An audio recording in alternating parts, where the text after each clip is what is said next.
चलिएगा, तो हम बात करेंगे औरंगजेब के डेक्कन कैंपेन के बारे में। तो जैसे मैंने बताया आप लोगों को, हम स्टार्ट करते हैं इस टॉपिक को। देखिए, डेक्कन कैंपेन की अगर बात करें, या हम इसे साउथ इंडिया का अभियान भी बोल सकते हैं। और जैसा मैंने आप लोगों को बताया कि ये जो कैंपेन था, ये सबसे लंबा कैंपेन रहा, सबसे लंबा अभियान रहा। ये किस पॉलिसी के तहत हुआ है औरंगजेब की, अगर इस मुद्दे पे बात की जाए तो औरंगजेब की जो पॉलिसी थी वो अपने एम्पायर को एक्सपांड करने की पॉलिसी थी, विस्तार करने की नीति उसने अपनाई थी। क्लियर, अपने पूर्वजों की तरह वो भी अपने एम्पायर को एक्सपांड करना चाहता था। लेकिन जिस तरह उसके पूर्वज जैसे अकबर, जहांगीर, शाहजहां की बात करें तो साउथ इंडिया में उतने सक्सेस नहीं हो पाए थे, दक्षिण भारत में उतना उनका नियंत्रण नहीं रह पाया था। और इसीलिए औरंगजेब ने भी साउथ इंडिया को अपने कंट्रोल में करने के लिए काफ़ी प्रयास किए।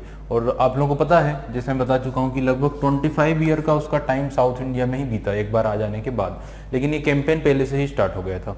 तो बेसिकली इस कैंपेन का बेसिक टारगेट था अपने एम्पायर को ज़्यादा से ज़्यादा क्या करना, एक्सपांड करना, इसका विस्तार करना। अब देखिए, ये जो अभियान रहा है इसका औरंगजेब का, अपने पूर्वजों की डेक्कन में असफलताओं के मद्देनजर रखते हुए औरंगजेब ने अपनी सारी शक्ति डेक्कन अभियान में झोंक दी थी। क्लियर, क्योंकि उसके पूर्वज भी वहाँ पे सक्सेस नहीं हो पाए थे, तो अपनी मैक्सिमम जो पावर थी उसने वहाँ पे झोंक दी थी। इस कैंपेन को हम 3 पार्ट में समझेंगे। We can understand that campaign into 3 parts. तो 3 पार्ट में हम इस मुद्दे पर बात करेंगे। सबसे पहले अगर बात की जाए तो सबसे पहला जो चरण होगा वो होगा 1668 तक का, 1668 तक पहला अभियान।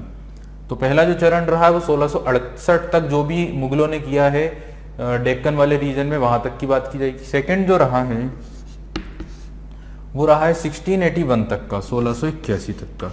और आप सभी को पता है कि 1681 में के बाद ही 1682 में ही औरंगजेब डेक्कन चला गया था खुद ही। और तीसरा जो कैंपेन रहा वो 1687 का रहा, 1687 तक। क्लियर, यहाँ तक। और इसके बाद 1687 के बाद औरंगजेब के साउथ में सिर्फ एक ही दुश्मन बचे जिन्हें हम बोल सकते हैं मराठा।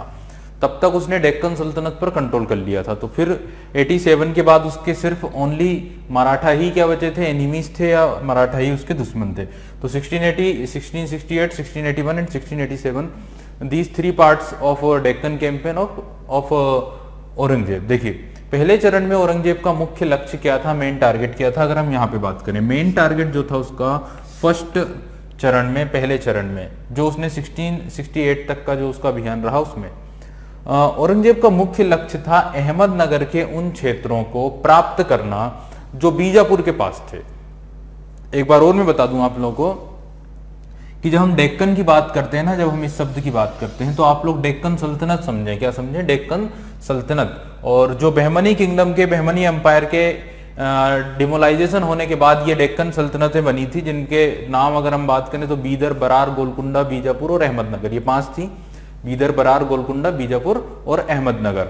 इनमें से अगर उस टाइम की बात की जाए तो 2 इंपॉर्टेंट सल्तनत रही हैं, बीजापुर और गोलकुंडा, क्योंकि बाकी पे मुगलों का नियंत्रण था। क्लियर, बीजापुर और गोलकुंडा, बीजापुर पर कंट्रोल था आदिल शाही राजवंश का, और गोलकुंडा पर नियंत्रण था कुतुब शाही राजवंश का, कुतुब शाही और आदिल शाही। क्लियर। अब यहाँ पे ना क्या हुआ कि 1636 में आप लोगों को मैंने ये डिस्कस किया होगा शाहजहां वाले टॉपिक में या औरंगजेब वाले टॉपिक में भी, जब औरंगजेब साउथ इंडिया का सिर्फ गवर्नर था, सिर्फ क्या था वो वहां का वायसराय था, और तब रूल कर रहा था शाहजहां। तो शाहजहां के रूलिंग पीरियड के समय जब औरंगजेब साउथ इंडिया का या डेक्कन का गवर्नर था, तो उसने काफी सक्सेस हासिल की थी इन 1636, और औरंगाबाद को अपना सेंटर या कैपिटल के रूप में स्टेब्लिश किया था। दैट टाइम एक ट्रीटी हुई थी, एक संधि हुई थी बीजापुर, अहमदनगर और मुगलों के बीच में। तो इन दैट ट्रीटी अहमदनगर के मैक्सिमम पार्ट जो है वो तो मुगलों ने रख लिए थे, लेकिन 1/3 पार्ट अहमदनगर के 1/3 जो भाग थे वो उन्होंने बीजापुर को दे दिए थे। उस ट्रीटी के तहत कुछ हिस्से बीजापुर को दे दिए थे, और ये ट्रीटी में कुछ टाइम पीरियड भी था, कुछ लिमिटेशन भी थी, कुछ समय के लिए ये दिए गए थे। अब औरंगजेब ये चाहता था, या मुगल ये चाहते थे कि अहमदनगर के वो सारे भाग जो हमने बीजापुर को दिए हैं वो हमें वापस क्या होना चाहिए, मिलना चाहिए। क्लियर। तो एक जो लक्ष्य था, जो टारगेट था, वो ये था कि वापस लेना वो सारे रीजन्स को, वो सारे क्षेत्रों को जो बीजापुर के पास हैं, किसके, अहमदनगर के। क्लियर। सेकंड, दूसरे चरण की बात करें 1681 की, तो इस चरण में मुगलों का बेसिकली टारगेट था कि बीजापुर और गोलकुंडा जो दो स्टेट्स हैं, उन दोनों स्टेट्स को मराठों के अगेंस्ट कर दिया जाए और शिवाजी को किसी भी प्रकार से कंट्रोल किया जाए। इट मींस मराठों को कंट्रोल में करना, शिवाजी को के ऊपर विजय प्राप्त करना, जो शिवाजी मुख्य खतरा थे डेक्कन के उन पर नियंत्रण करना और बीजापुर और गोलकुंडा को उनके खिलाफ करना। क्लियर? तो ये एक टारगेट रहा है सेकंड वाले कैंपेन का, सेकंड वाले अभियान का। और थर्ड अभियान की बात करें तो तीसरे अभियान में ना इन्होंने तय कर लिया था कि अब बीजापुर एंड गोलकुंडा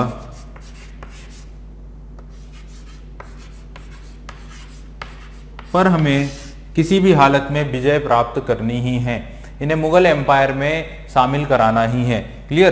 तो इन 1687 का जो टारगेट रहा है या 1687 तक का जो काम रहा है वो ये रहा है कि इन दोनों स्टेट्स को मुगल एम्पायर में किसी भी हालत में क्या करना है, मर्ज करना है बाई वॉर्स, वाई बैटल्स, युद्ध के रास्ते से या किसी भी तरह से इन दोनों को मुगल साम्राज्य में मिलाना है।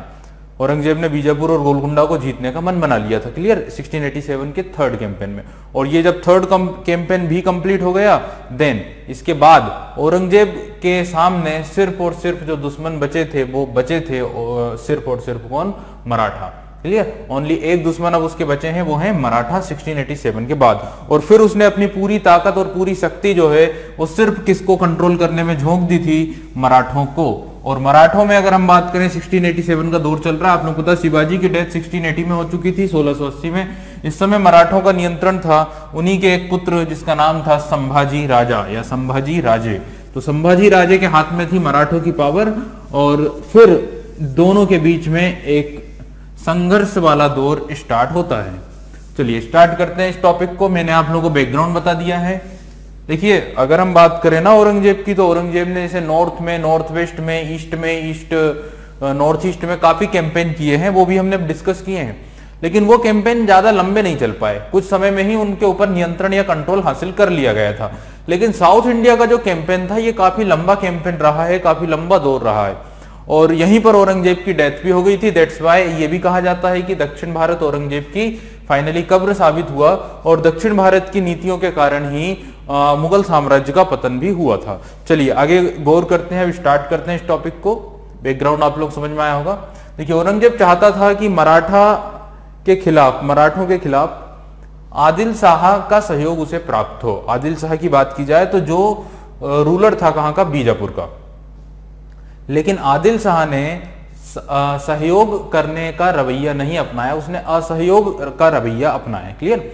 Aurangzeb wants that Adil Shah helped against Maratha. तो आदिल शाह की हेल्प करें मुगलों की, किसके खिलाफ? मराठों के खिलाफ हेल्प करें। क्लियर?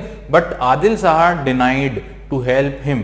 क्योंकि ये जो डेक्कन सल्तनत थे ये लोग जानते थे कि जब तक मराठा शक्तिशाली रहेंगे तब तक उनका अस्तित्व बना रहेगा, अदरवाइज मुगल्स उन्हें क्या कर देंगे? पूरी तरह निस्ते नाबूद कर देंगे। दैट्स वाई इन्होंने हेल्प करने से, उतनी अच्छी तरह से औरंगजेब को सहायता करने से मना कर दिया। इससे औरंगजेब काफी नाराज हुआ, इससे औरंगजेब काफी एंग्री हुआ और औरंगजेब ने शिवाजी पर और साथ ही बीजापुर पर अटैक करने के लिए अपनी सेनापति मिर्जा राजा जय सिंह को एक बड़ी सेना देकर भेज दिया। क्लियर? इन 1665। तो पहली पॉइंट की अगर बात की जाए इन 1665 पहला चरण की बात हो रही है। 1665 में औरंगजेब ने अपने सेनापति मिर्जा राजा जय सिंह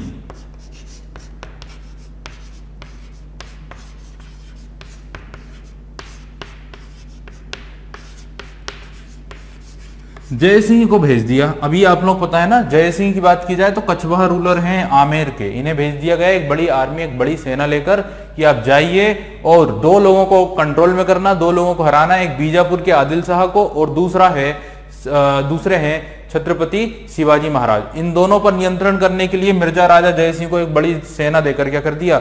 भेज दिया। अभी उतनी बड़ी भी सेना नहीं थी, लेकिन एक सीमित संसाधनों के साथ ये सेना दी गई थी, क्योंकि औरंगजेब खुद नहीं गया था, औरंगजेब कैपिटल या राजधानी में ही रहना चाह रहा था। क्लियर? तो वो राजधानी में था, तो अगर वो राजधानी में है तो उसे भी एक बड़ी सेना चाहिए है अपने लिए भी, इसलिए एक बड़ी सेना उसके पास रखी गई और एक सेना भेजी गई मिर्जा राजा जय सिंह के नेतृत्व में डेक्कन में। अब ये जो जय सिंह था ना, ये काफी समझदार व्यक्ति था, इसको पता था कि क्या है क्या नहीं है, क्या कंडीशन है क्या कंडीशन नहीं है। एक्चुअली उसको पता था कि बीजापुर और मराठा काफी शक्तिशाली शक्तियां हैं, काफी शक्तिशाली रूलर्स हैं, और डेक्कन में इनका काफी बोलबाला है, इनका काफी वर्चस्व है। इन दोनों को एक साथ हराना संभव नहीं हो पाएगा। It was not possible to conquer both of them. और इसने सजेस्ट किया औरंगजेब को कि हमें इन दोनों पर एक साथ अटैक नहीं करना चाहिए, हमें डिप्लोमेटिकली मराठा प्रॉब्लम को सॉल्व करना चाहिए और बीजापुर पर हमें डायरेक्ट अटैक करना चाहिए, क्योंकि डेक्कन का रास्ता तभी खुल सकता है जब हम बीजापुर को अपने नियंत्रण में ले लें। Clear? That advice was given by जय सिंह टू औरंगजेब। बट औरंगजेब तो औरंगजेब है, आप लोग पता है औरंगजेब का क्या वर्चस्व, क्या उसका नेचर है, क्या उसकी पॉलिसी है। औरंगजेब ने उनके सारे डिसीजन को या सारी एडवाइस को डिनाई कर दिया एंड देन रिलक्टेंटली जो जय सिंह है उसने अटैक कर दिया। तो रिलक्टेंटली उसने अनिच्छा से, हालांकि पूरी मजबूती के साथ, पूरी शक्ति के साथ अटैक करा किस पर? बीजापुर पर। तो इन 1665 ही attack on Bijapur.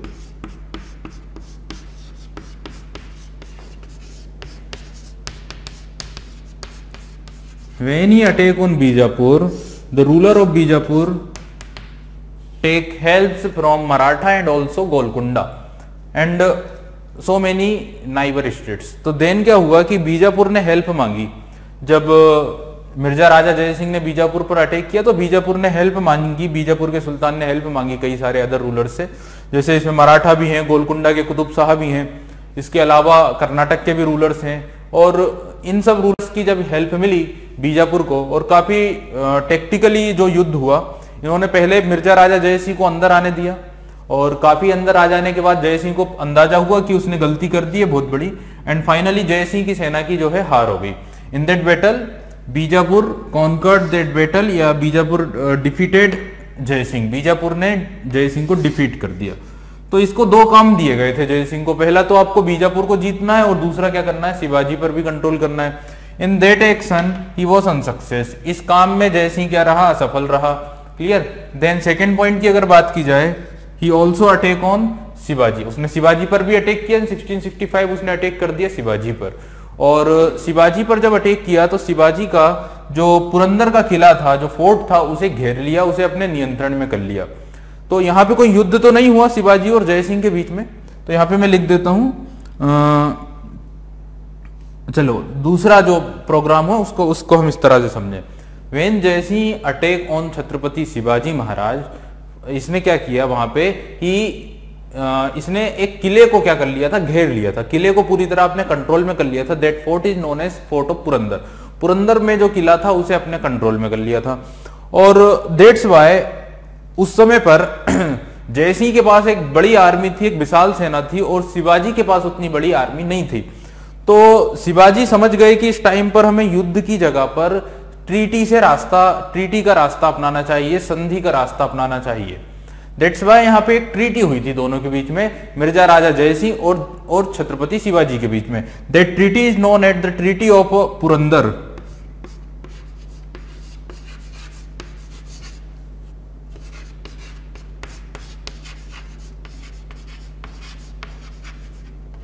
Treaty of Purandar की गई इन 1665, 1665 में ही पुरंदर की संधि हुई बिटवीन जय सिंह एंड छत्रपति शिवाजी महाराज।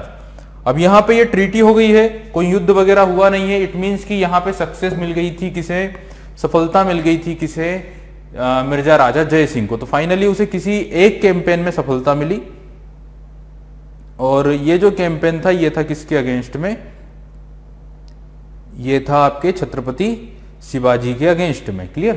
अब ये जो ट्रीटी हुई ना, इस ट्रीटी से छत्रपति शिवाजी को काफी नुकसान हुआ, जैसे कि उन्हें अपने 35 फोर्ट्स में से 35 किलो में से 23 किले मुगलों को देना पड़े, क्योंकि किले ही जो थे मराठों के मेन पावर के केंद्र थे। तो इन 35 किलो में से 23rd फोर्ट जो है वो मुगलों को दे दिए गए, और एक बड़ा सा जो क्षेत्र था जहां से मराठा अपना टैक्स वसूलते थे वो भी उनके हाथ से निकल गए। एंड एक और जो कंडीशन थी वो ये थी कि शिवाजी को आगरा के दरबार में उपस्थित होने के लिए भी जाना पड़ा। तो फाइनली शिवाजी आगरा के दरबार में उपस्थित हुए, और जब ये आगरा के दरबार में उपस्थित होने की बात हुई तो बेसिकली जयसिंह ने उन शिवाजी को ये कहा था कि आपके साथ उचित सम्मान रखा किया जाएगा, आपका पूरा सम्मान वहां पे रखा जाएगा, तो आप बेफिक्र होकर वहां पे जाइएगा, आपके साथ कोई भी भेदभाव या कोई भी अपमानजनक बातें वहां पे नहीं की जाएगी। बट जब वो वहां पर गए, आगरा के दरबार में जब उपस्थित हुए औरंगजेब के समक्ष या औरंगजेब के सामने, तब शिवाजी को जसवंत सिंह के पीछे तीसरी पंक्ति में खड़ा किया गया।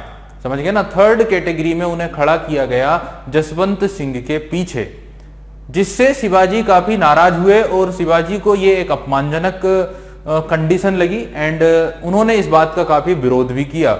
देन एक डिस्प्यूट हो गया दोनों के बीच में, औरंगजेब और शिवाजी के बीच में, और शिवाजी वहां से आने लगे।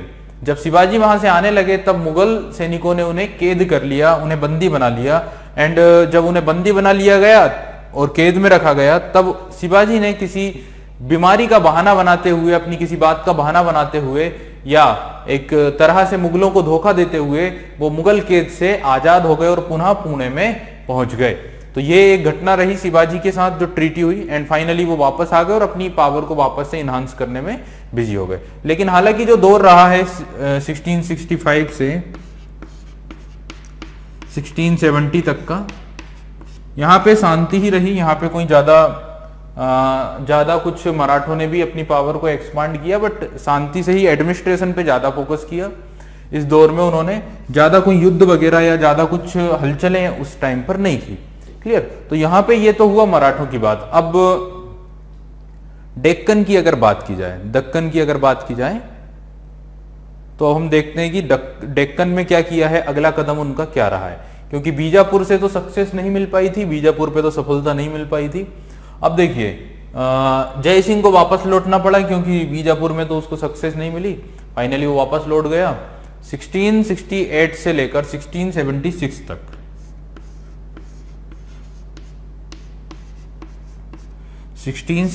से लेकर 1676 तक मुगल दक्षिण भारत की स्थिति का अध्ययन ही करते रहे, है ना। They study the condition of south India and future planning, और फ्यूचर की, भविष्य की नीतियों की, रणनीतियों की प्लानिंग ही करते रहे, क्योंकि उन्हें समझ में आया था कि साउथ इंडिया इतना आसान काम नहीं है।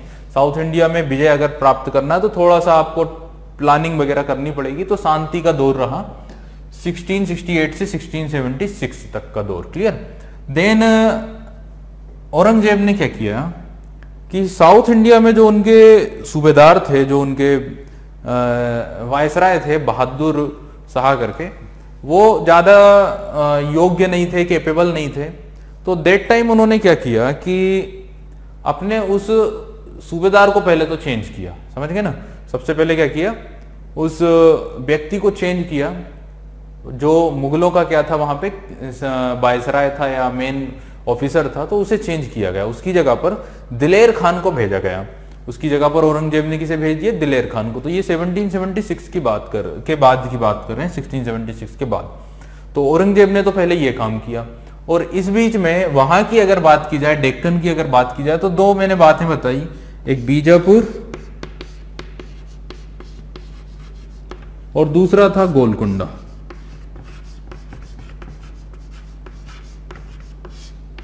एक जगह पे आदिल शाही राजवंश रूल कर रहा था और एक जगह पर कुतुब शाही।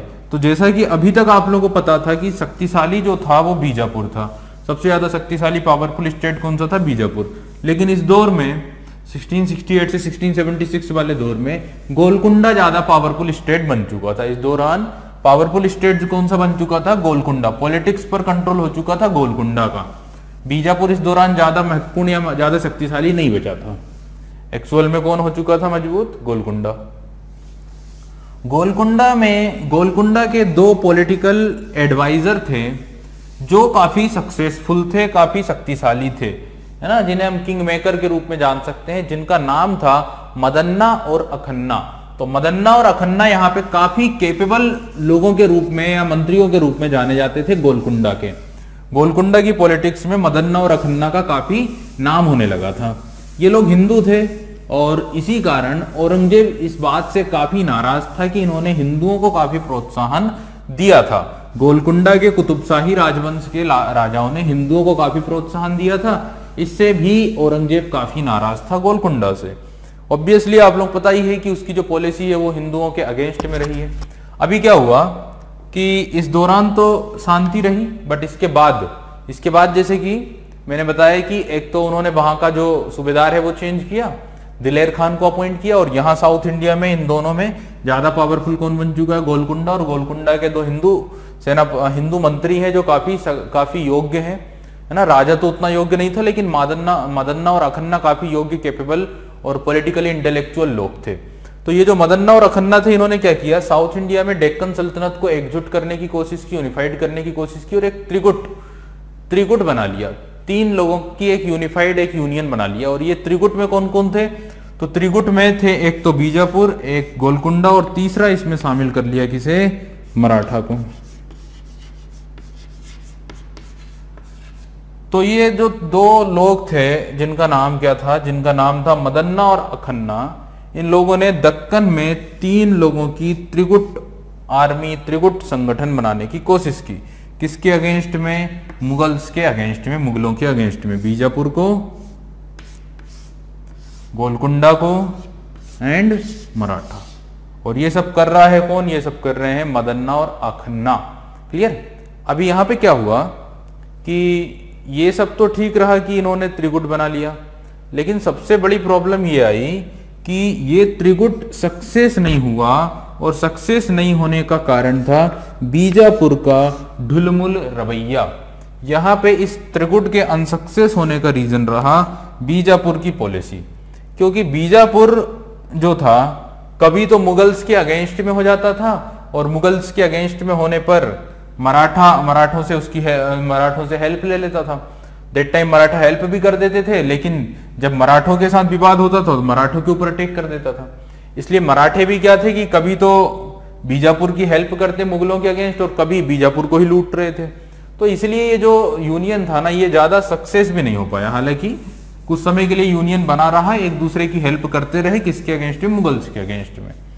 अब फाइनली क्या हुआ उसकी बात बताते हैं। तो 1679 में सबसे पहले औरंगजेब ने अपने सूबेदार को ही चेंज कर दिया। औरंगजेब ने भेज दिया है किसे, दिलेर खान को। औरंगजेब ने भेज दिया दिलेर खान को 1679 में। और जब दिलेर खान आया तो दिलेर खान ने बीजापुर के साथ, गोलकुंडा के साथ काफी अच्छे रिलेशनशिप बनाने की कोशिश की, क्योंकि उसके संबंध अच्छे थे इन लोगों के साथ। तो दिलेर खान जो कि पॉलिटिकली इंटेलेक्चुअल पर्सन था, काफी कुछ अच्छे काम करने की उसने कोशिश की मुगलों के हित में। देन फाइनली क्या हुआ कि दिलेर खान ने 1679 में औरंगजेब के निर्देशों पर सीमित संसाधनों के साथ बीजापुर पर अटैक कर दिया। इन 1679 बीजापुर पर अटैक किया गया मुगल एम्पायर में मर्ज करने के उद्देश्य से। दैट टाइम अगेन बीजापुर ने हेल्प मांगी, हेल्प ली, मुगल्स से हेल्प, मराठों से हेल्प ली, गोलकुंडा से हेल्प ली, कर्नाटक से उसे हेल्प मिली। कर्नाटक में एक हिंदू रूलर हुआ करते थे, उन्होंने भी हेल्प की। 30,000 सैनिक जो हैं हिंदू शासक प्रेम नाइक ने भेजे। इस तरह से काफी हेल्प मिल गई बीजापुर को। एंड फाइनली दिलेर खान भी सक्सेस नहीं हो पाया 1679 के युद्ध में भी। तो यहां पर ये जो दूसरा चरण रहा, जिसमें मराठों को नियंत्रित करने के लिए बीजापुर गोलकुंडा को अपनी तरफ मिलाने की कोशिश जो रही वो अनसक्सेस रही। एंड फाइनली ये दौर भी कोई सक्सेस नहीं कर पाया। अब यहां से हम थर्ड चरण की बात करते हैं, जो तीसरा चरण था 1681 से जो शुरू हुआ, तीसरा चरण है ना, थर्ड चरण, जो थर्ड पार्ट जो 1681 से स्टार्ट हुआ है। 1681 यहां से अब गौर करते हैं, यहां से क्या हुआ। सबसे पहले औरंगजेब का विद्रोही राजकुमार अकबर है ना, तो औरंगजेब का ही पुत्र अकबर जो है वो औरंगजेब के खिलाफ रिवोल्ट कर देता है, विद्रोह कर देता है, और भागकर साउथ इंडिया में चला जाता है मराठों के पास। क्लियर। तो अकबर भागकर कहां चला गया, मराठों के पास उसने शरण ले ली। देन 1682 में 1782 में उसका पीछा करते करते औरंगजेब भी साउथ इंडिया पहुंच गया। क्लियर, या डेक्कन पहुंच गए, क्योंकि औरंगजेब को खतरा था, डर था कि अगर ये अकबर की हेल्प कर दी, अकबर सेकंड की अगर हेल्प कर दी मराठों ने, तो ये गृह युद्ध काफी लंबा चल जाएगा और इससे काफी परेशानी होगी हमारे एम्पायर को, हमारे साम्राज्य को। Then he also came to Deccan in 1682। Aurangzeb भी उसका पीछा करते करते दक्षिण भारत आ गया, और जो उसका सेंटर था अहमदनगर, अहमदनगर में ही वो रहा, अहमदनगर में ही उसने अपना केंद्र बनाया। अब देखिए क्या हुआ, 1682 में औरंगजेब आया साउथ इंडिया। अब इस समय उसने क्या किया, सबसे पहली कोशिश ये रही कि मराठों को डेक्कन के राज्यों से पृथक करने की पॉलिसी उसने अपनाई कि मराठों को किसी भी तरह से डेक्कन के प्रांतों से क्या किया जाए, अलग किया जाए, है ना। मराठे अलग रहें और डेक्कन अलग रहें, तो क्या होगा, हमारे दुश्मन बढ़ जाएंगे, हमें सिर्फ मराठों पर ही अटैक करना रहेगा और डेक्कन के जो सल्तनत है वो तो हमारे पक्ष में हो जाएंगे। ये कोशिश रही कि मराठों को पृथक किया जाए, डेक्कन को अलग किया जाए, ये पॉलिसी अपनाई। बट इस पॉलिसी में डेक्कन के राजाओं ने, डेक्कन के सुल्तानों ने औरंगजेब को हेल्प नहीं की, क्योंकि मैं आप लोगों को बार बार बता रहा हूं कि डेक्कन सल्तनत के सुल्तान जानते थे कि जब तक मराठा शक्तिशाली हैं तब तक ही उनका वर्चस्व बना है। एक्चुअल में मराठा दक्कन के सुल्तानों के ढाल की तरह थे, समझ गए ना, उनके सुरक्षा कवच की तरह थे। जब तक मराठा है तब तक ये है, अदरवाइज औरंगजेब इन्हें निस्तनाबूद कर देगा, उन्हें पता था। इसलिए उन्होंने यहाँ पे हेल्प करने से इनकार कर दिया औरंगजेब की। औरंगजेब ये चाहता था कि बीजापुर के जो शासक हैं वो उन्हें लगभग 5-6 हजार की घुड़सवार सेना दें, रसद मुहैया कराएं जब वो मराठों पर अटैक करें और उनकी सेना को जाने के लिए रास्ता दें। बट इन सारी और भी कई शर्तें थी जो औरंगजेब ने रखी बीजापुर के सुल्तान के समक्ष। बट बीजापुर के सुल्तान के लिए उन शर्तों को मानना बिल्कुल भी संभव नहीं था। The condition that was assigned by Aurangzeb, it was not be followed by the sultan of Bijapur. Bijapur के सुल्तान के लिए उन कंडीशंस को फॉलो कर पाना बिल्कुल भी संभव नहीं था। That's why a battle was, इसी कारण से एक युद्ध जो था वो होना लगभग क्या था, तय था। तो एक युद्ध हुआ दोनों के बीच में जो लगभग 18 मंथ चला, 18 महीनों तक एक भीषण युद्ध चला। और ये युद्ध चला किस किस के बीच में, that battle was fought between Aurangzeb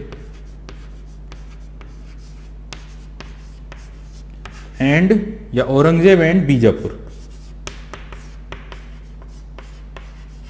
ध्यान रखिए 1682 में तो औरंगजेब जो है साउथ इंडिया पहुंच गया था और फिर कोशिश करता रहा कि जो डेक्कन के सल्तनत है, जो डेक्कन के सुल्तान है, वो मराठों के अगेंस्ट में हो जाए, लेकिन वो सक्सेस नहीं हो पाया।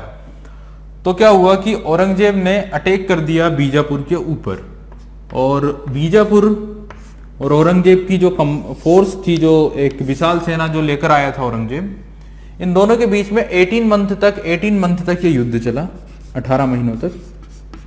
इस युद्ध में बीजापुर के साथ में और कौन कौन था, बीजापुर के साथ में थे मराठा। मराठा की बात की जाए तो इस समय संभाजी थे, मराठों के लीडर कौन थे, संभाजी। और दूसरा इनकी हेल्प की थी गोलकुंडा ने।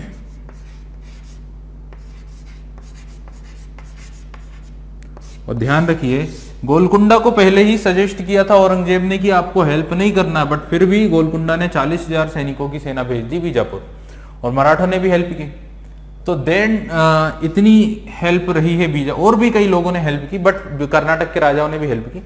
बट यहां पे ना औरंगजेब के आगे किसी की भी नहीं चल पाई। और इन that battle Aurangzeb defeated all the combined forces. Aurangzeb ने कंबाइंड सेना को, संयुक्त सेना को क्या कर दिया, हरा दिया। एंड इन 1686, ये ईयर मोस्ट इंपॉर्टेंट होगा। अभी तक हमने जो कुछ भी पढ़ा है उसमें एक पुरंदर की ट्रीटी, हालांकि हम मराठा में भी पढ़ेंगे, ये इंपॉर्टेंट है। औरंगजेब कब साउथ इंडिया है, ये इंपॉर्टेंट है ना। तो ये कुछ सन इंपॉर्टेंट है, और इसी के बाद ये वाला जो सन है ये काफी इंपॉर्टेंट है। इन 1686 ही कंट्रोल्ड ऑन बीजापुर। बीजापुर पर नियंत्रण कर लिया गया, बीजापुर मुगल साम्राज्य में मिला दिया गया, मर्ज कर लिया गया। इन 1686 ये कंबाइंड फोर्सेस हार गई। ठीक है, यहाँ पे लो एक गढ़ तो उसने जीत लिया क्योंकि दो थे, एक बीजापुर और दूसरा गोलकुंडा। अगले ही साल उसने अटैक कर दिया किस पर, गोलकुंडा के कुतुब शाही वंश पर 1687 में। अब गोलकुंडा के साथ जब अटैक हुआ तो 6 महीनों तक ये युद्ध चला, और गोलकुंडा से नाराज इसलिए था क्योंकि हिंदुओं को काफी प्रोत्साहन दिया गया था गोलकुंडा के द्वारा, इसलिए गोलकुंडा पर भी अटैक हुआ। एंड 1687 में, और साथ ही गोलकुंडा से मना किया था बीजापुर की हेल्प करने के लिए, बट फिर भी उन्होंने हेल्प की। देन गोलकुंडा पे अटैक हुआ, और 1687 में गोलकुंडा को भी मर्ज कर लिया गया। 6 महीनों के भीषण युद्ध के बाद गोलकुंडा भी मुगलों का हिस्सा बन गया। तो ये जो दो स्टेट थे, ये 1686 और 1687 में औरंगजेब ने बीजापुर और गोलकुंडा को जीत लिया था। क्लियर। अब उसके जो दुश्मन थे वो सिर्फ और सिर्फ कौन थे? मराठे थे। Only the enemy in Deccan was Maratha. Maratha ही 1687 के बाद औरंगजेब के दुश्मन के रूप में बचे थे दक्षिण भारत में, जो कि उसके एक प्रबल शत्रु के रूप में जाने जाते थे। अब देखिए, मराठों को कंट्रोल करने के लिए औरंगजेब ने पूरी शक्ति लगा दी, पूरा का पूरा जो कार्य था मराठों को नियंत्रण करने में के लिए लगा दिया। देन फाइनली उसे सक्सेस भी मिलना स्टार्ट हुई। किस तरह से? देखिए, मराठों के लीडर उस समय कौन थे? संभाजी। और संभाजी को ये लगता था कि अच्छा, अब अकबर नहीं है उनके साथ, है ना, अकबर सेकंड नहीं है, क्योंकि अकबर द्वितीय या अकबर जो था औरंगजेब का विद्रोही राजकुमार, और औरंगजेब को लगता था कि अकबर को सक्सेस मिल सकती है, अकबर को हेल्प मिल सकती है संभाजी के हाथों, संभाजी उसकी मदद कर सकते हैं या मराठे उसकी हेल्प कर सकते हैं। लेकिन ऐसा हुआ नहीं। जिस समय अकबर ने संभाजी से हेल्प मांगी during the battle between Aurangzeb and Bijapur, जब औरंगजेब और बीजापुर के बीच में युद्ध चल रहा था और उस टाइम पर जब हेल्प मांगी संभाजी से, दैट टाइम संभाजी ने हेल्प नहीं की। क्लियर? उतनी हेल्प नहीं की जितनी वो हेल्प चाहता था, क्योंकि संभाजी अपने दूसरे दुश्मनों के साथ इंगेज थे। तो संभाजी ने उस टाइम पे हेल्प नहीं की, जिससे अकबर काफी परेशान हुआ, अकबर नाराज हुआ और अकबर जो था वो समुद्र का रास्ता पकड़कर ईरान भाग गया। तो अकबर तो भाग के कहां चला गया? ईरान। अब अकबर ईरान चला गया, लेकिन इस समय संभाजी को औरंगजेब के क्रोध का सामना करना पड़ा और उसके ऊपर लगातार, संभाजी के ऊपर लगातार मुगलों के अटैक होने लगे। संभाजी को लगता था कि मुगलों को उनके जो अत्यंत गुप्त स्थान है उनके बारे में बिल्कुल भी जानकारी नहीं है, या वो उनके गुप्त स्थान को नहीं जानते हैं, और यही भूल उनकी जीवन की सबसे बड़ी भूल साबित हुई। एक दिन अगर बात की जाए, 1689 की बात है, संभाजी अपने मंत्री के साथ अत्यंत गुप्त स्थान पर आराम कर रहे थे।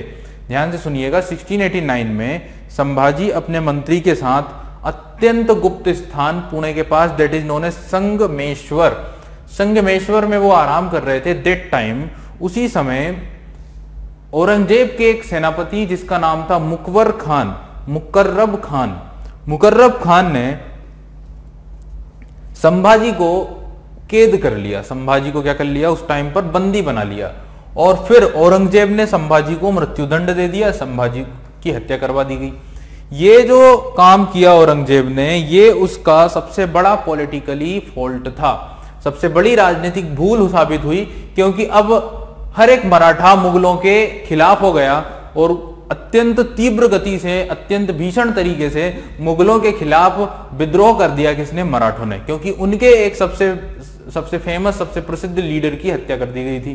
तो बच्चा जो था मराठों का, वो मुगलों के अगेंस्ट हो गया। ये लोग क्या करते? दिन में मुगलों पे अटैक करते, या रात में मुगलों के ऊपर अटैक करते और दिन में जाकर छुप जाते। इससे मुगल काफी परेशान हो चुके थे। लेकिन जैसे ही संभाजी की मृत्यु हुई, उनका जो भाई था राजाराम, उसने मराठा गद्दी को संभाला। लेकिन कुछ ही समय में औरंगजेब ने राजधानी पर अटैक कर दिया और राजाराम को भागकर जिंजी जाना पड़ा। जिंजी पता है ना, साउथ इंडिया, तमिलनाडु। तो वहां से भागकर जिंजी जाना पड़ा और जिंजी में ही उसने अपना अभियान जारी रखा। जिंजी से ही उसने अपना जो कैंपेन था मुगलों के अगेंस्ट में जारी रखा, और धीरे धीरे उसे सक्सेस भी मिली। अच्छा, जब वो जिंजी चला गया तो औरंगजेब भी जिंजी पहुंचा उसे कंट्रोल करने के लिए, उसे नियंत्रित करने के लिए, लेकिन राजाराम पकड़ में नहीं आया। राजाराम ने सतारा को पुनः कैप्चर कर लिया और कैंपेन को जारी रखा। फाइनली औरंगजेब को लगा कि ये छोटी मोटी छुटपुट हरकतें हैं मराठों की, और अब जो है फाइनली मैंने डेक्कन को अपने कंट्रोल में कर लिया है, लगभग पूरा डेक्कन हमारे नियंत्रण में है। और उसके सरदारों, उसके मंत्रियों के द्वारा उसे सलाह भी दी गई कि अब आपको नॉर्थ इंडिया लौट जाना चाहिए, क्योंकि मराठों से अब हम जो है निपट सकते हैं। बट वो वहीं फिर भी उसने सलाह नहीं मानी, वो साउथ इंडिया में ही डटा रहा और उसने एक नया युद्ध छेड़ दिया कर्नाटक के अगेंस्ट में, कर्नाटक के राजा के अगेंस्ट में। तो इस तरह साउथ इंडिया में वो टिका रहा। सक्सेस नहीं मिल पाई कर्नाटक के अगेंस्ट में, देन वो वापस से औरंगाबाद ही लौट गया, और औरंगाबाद में 1707 में उसकी डेथ हो गई। 1707 में औरंगजेब की क्या हो गई? डेथ हो गई साउथ इंडिया में। इसलिए डेक्कन जो है वो साउथ इंडिया की, डेक्कन जो या दक्कन जो है वो, या दक्षिण भारत जो है वो औरंगजेब की कब्रगाह साबित हुआ ऐसा भी कहा जाता है, ऐसा भी माना जाता है। क्लियर? तो यहाँ पे और अगर हम बात करें औरंगजेब की समाधि की, तो औरंगजेब का जो मकबरा है वो भी जो समाधि है वो भी औरंगाबाद में ही है। तो औरंगाबाद में ही औरंगजेब की समाधि भी उपस्थित है, वहीं पर उनकी समाधि भी बनाई गई है। खुलदाबाद कोई छोटा सा क्षेत्र पर, औरंगाबाद से ही याद रखिएगा वहीं पर। इस तरह से ये डेक्कन अभियान भी कंप्लीट होता है। इस तरह हमने औरंगजेब के बारे में, औरंगजेब के टाइम से रिलेटेड सारे के सारे जो फैक्ट थे, सारे के सारे जो पॉइंट्स थे वो यहाँ पर कंप्लीट कर लिए हैं। समझ गए ना? नॉर्थ इंडिया, साउथ इंडिया, जो विद्रोह हुए, रिवोल्ट हुए, औरंगजेब के टाइम पर जो निर्माण कार्य हुआ उसमें 3 चीजें, मोती मस्जिद जो दिल्ली में बनवाई गई, बादशाही मस्जिद जो लाहौर में बनवाई गई, और अपनी वाइफ के लिए इन्होंने एक मकबरा बनवाया था, that was famously known as Bibi ka Maqbara. तो जो बीबी का मकबरा है वो इन्होंने अपनी वाइफ के लिए औरंगाबाद में बनाया था। और यू ऑल नो दैट इनकी जो वाइफ थी, अगर हम इनकी वाइफ की बात करें तो इनकी पत्नी का नाम था दिलरास बानो बेगम, जो ईरान की प्रिंसेस हुआ करती थी, सिया धर्म की फॉलोअर थी। सिया धर्म को इन्होंने अपनाया था। 1705 में उनकी डेथ हुई थी। औरंगजेब की मृत्यु हो जाने के बाद उसके 3 ही पुत्र जीवित बचे थे, और अब उन 3 पुत्रों में बैटल ऑफ सक्सेसर यानी कि सक्सेसर का युद्ध होगा, जिनमें एक काबुल में था, एक अलग अलग जगहों के ये गवर्नर थे, एक बंगाल में था। तो ये लोग आए और इनके बीच में एक संघर्ष हुआ जजाऊ नामक स्थान पर, जिसे बैटल ऑफ जजाऊ कहा जाता है। एंड एक जो पुत्र था मुअज्जम नाम से, जिसे अकबर ने कैद भी किया था 12 वर्षों तक, जो काबुल का गवर्नर था। फाइनली मुअज्जम ही अगला शासक बनता है, अगला बादशाह बनता है, और बहादुर शाह प्रथम की उपाधि लेकर वो अगला शासक बना और कुछ वर्षों तक उसने रूल किया। क्लियर? चलिए अब हम स्टार्ट करें। अब हमारा ये साथी, इसके साथ ही, औरंगजेब के साथ ही जो मध्यकालीन भारतीय इतिहास का चैप्टर था, जो सेक्शन था, वो भी क्या हो जाता है, फिनिश हो जाता है। तो यहाँ पे मीडिएवल इंडियन हिस्ट्री कंप्लीट हो जाती है। लेक्चर 8 हमने यहाँ पे पढ़े हैं, लेकिन इन 8 लेक्चर्स के अंदर भी कई सारे लेक्चर्स रहे हैं। जैसे दिल्ली सल्तनत में 5 डायनेस्टीज हमने पढ़ी हैं, मुगल्स में हमने 6 मुगल रूलर्स को पढ़ा है, और इस बीच में भी हम मुस्लिम इन्वेजन्स के बाद जो इंडिया के पॉलिटिकल कंडीशन थी, राजपूत किंगडम्स थी, उनके बारे में हमने डिस्कस किया है। बीच में हमने शेरशाह सूरी डायनेस्टी के बारे में, सूरी डायनेस्टी के बारे में पढ़ा है। तो काफी कुछ हमने यहाँ पे डिस्कस किया है। क्लियर? चलिए अब हम यहाँ पे इस टॉपिक को ब्रेक दे देते हैं। अब हम स्टार्ट करेंगे तीसरे नंबर का टॉपिक, या तीसरा part, third part of Indian history, that was famously known as modern Indian history. तो हम बात करेंगे मॉडर्न इंडियन हिस्ट्री यानी आधुनिक भारतीय इतिहास की, जिसे कई इतिहासकार मानते हैं औरंगजेब की मृत्यु के बाद से ये इतिहास शुरू होता है। 1707 से ये जो हिस्ट्री है ये चलती है कब तक, 1947 तक का जो इतिहास है, that history is known as modern Indian history. तो हम बात करेंगे मॉडर्न इंडियन या आधुनिक भारतीय इतिहास की। चलिएगा, थैंक यू सो मच।